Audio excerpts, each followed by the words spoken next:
as we look at this, centripetal acceleration is what keeps the path of the object in a circular, it's what keeps the object in a circular path. So the textbook says a careful look at the change in velocity vector of an object moving in a circle at a constant speed shows that the acceleration is always towards the center of the circle. So the change, in other words, as this object here at a point in time is here, a little bit later in time, it's here.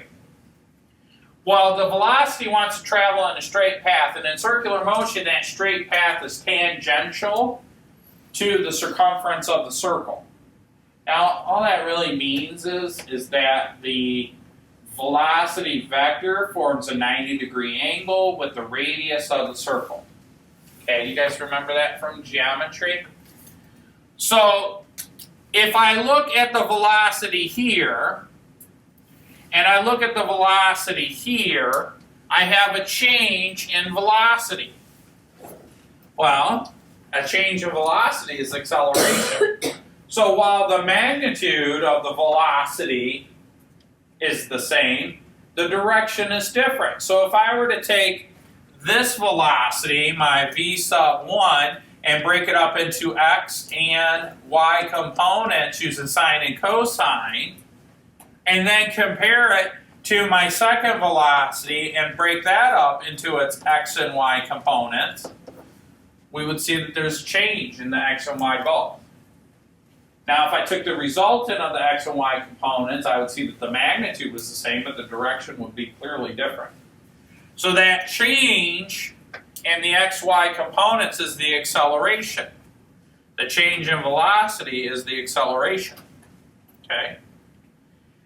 It just so happens because that velocity is tangential to the circular path, that change in acceleration, if I were to do the math, like if we were to pick out 4 or 5 points on this circular path, every time I calculated that acceleration, it just points to the center of the circle. So if my velocity here keeps changing and is tangential, every time I go to calculate the acceleration, it's always going to point inward. Does that make sense? And that acceleration pointing in, what is mass times the acceleration? A force. So we have this constant acceleration acting on an object which has a mass.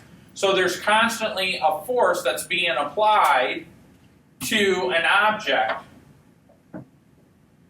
okay, pointing towards the center of the circle.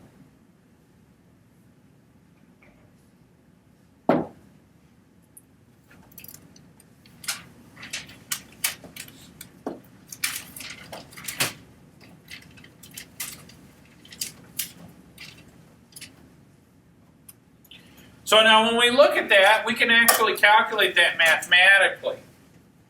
So here's a picture where we did that. We looked and we calculated, I'm not going to, for time's sake, I'm not going to calculate various xy coordinate positions or the vector mathematics of the x and y components of the object and its velocities, but every time we do, we see that the acceleration points in, and mathematically what we would find is that the acceleration, centripetal acceleration, is always equal to the velocity, the tangential velocity squared over the radius of the circle.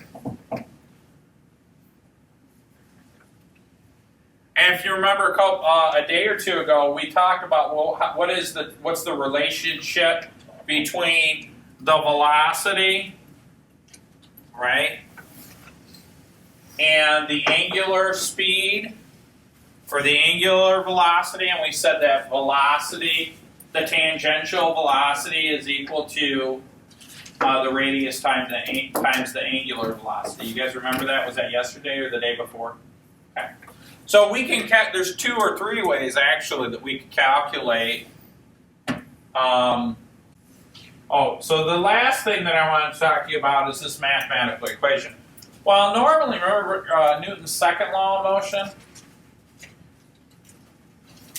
If you take a mass and you accelerate it, you're applying a force to it, so force is equal to the mass times the acceleration.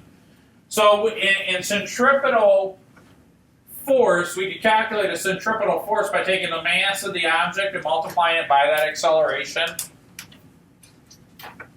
Now, truthfully, the magnitude of the acceleration never changes because we're assuming in uniform circular motion that the tangential velocity doesn't really change, but the change itself is the direction. Right? Does that make sense? So we can just make our lives easier and say that the force, which is also a vector, is going to have to go in the same direction as the acceleration. So the centripetal force is always pointing towards the center of the circle. And if we wanted to calculate a numerical value, the magnitude of it, we could just plug in these numbers. Now, that's the same. Remember that acceleration on the previous slide, centripetal acceleration is equal to the velocity squared over the radius of the circle. So we could calculate force by using this formula, mass times velocity squared over the radius. And this is the force, this is the net force on the object, and it's always perpendicular to the velocity. And so technically when we talk about work, there's no work done. Right?